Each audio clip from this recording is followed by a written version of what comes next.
دكتور روبرت جالو، أهلا بك في برنامج اليوم على الحرة. دعنا نعود إلى البدايات حيث اكتشفت ال HIV المسبب لمرض الإيدز. حدثنا أكثر عن هذه المرحلة وكيف تم الاكتشاف. I started it, I worked in cancer, particularly in cancer of the blood, leukemias.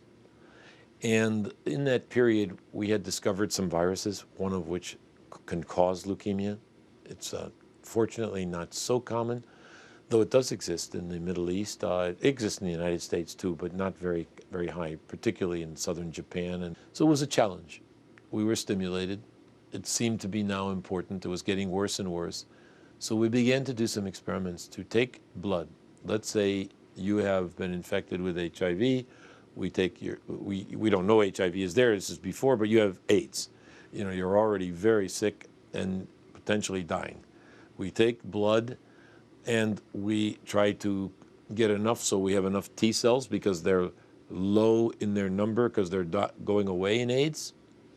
And we put them in the laboratory culture plates and stimulate them with this substance I told you about. دكتور، كيف ساعدك اكتشافك في إطالة أعمار المرضى المصابين بال HIV؟ Scientists, and especially the people in the pharmaceutical industry, when they saw the proof of the principle that you could target this virus, began to develop drugs. Broder brought the first one, AZT, that came from Burroughs Wellcome into the clinic. And in the first time in the history of virology, we had a treatment for a virus. Either you have no treatment before or a vaccine to prevent. You don't have antibiotics for a virus. 8 years later, they decided, the pharmaceutical industry, if it works, if those drugs work by targeting one protein of the virus, let's try targeting another protein of the virus with other drugs specific for that other protein.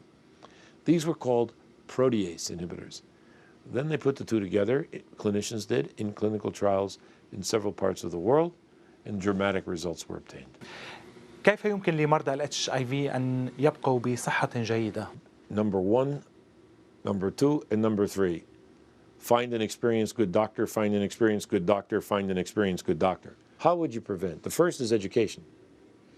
It's necessary, but it's not sufficient. We know that. We knew it at the beginning. We know it even more now. Second way that is being experimented with is experimental. We call microbicides, and you're protected. When you say, why don't we succeed, think about malaria. It's been around forever. We still don't have a vaccine. It's problems. These are now scientific problems. ماذا عن التطعيم؟ يعني هل ربما هناك أمل أن نرى في القريب العاجل أي طعم خاص بال HIV وبمرض الإيدز؟ Now, we've made some progress on getting a vaccine, even at this institute, announced only this week by the governor of Maryland, that we have a vaccine that can cover a lot of HIV variation. Can it completely block at the beginning? Our monkey studies suggest if the dose is low, we may be able to do that. But if the dose is higher, we cannot.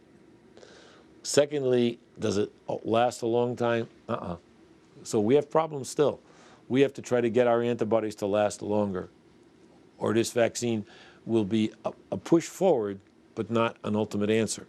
We have something that we're building on now that I hope will initiate an important context to the Middle East. This is not AIDS specific, but it's AIDS inclusive. It is called the Global Virus Network, GVN. دكتور، ما هي نصيحتك للمصابين بمرض ال HIV والإيدز وكيف يمكن أن نقدم لهم الدعم؟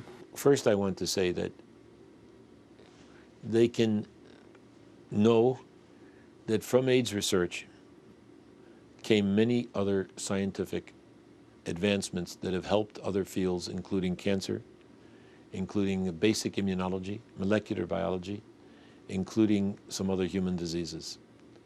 But maybe for the individual and the human level, more importantly, I can testify, because I saw it with my eyes, I was there, that AIDS also had social betterments.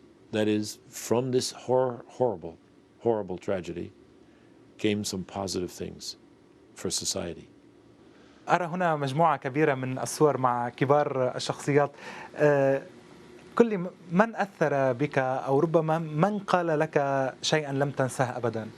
If I thought of big important people who told me, well, the last Pope said that he's not going to pray for me unless I learn to pray for myself. He told my friend that when I was in line to meet him, so I'm not sure that was important, but maybe there's a lesson for me.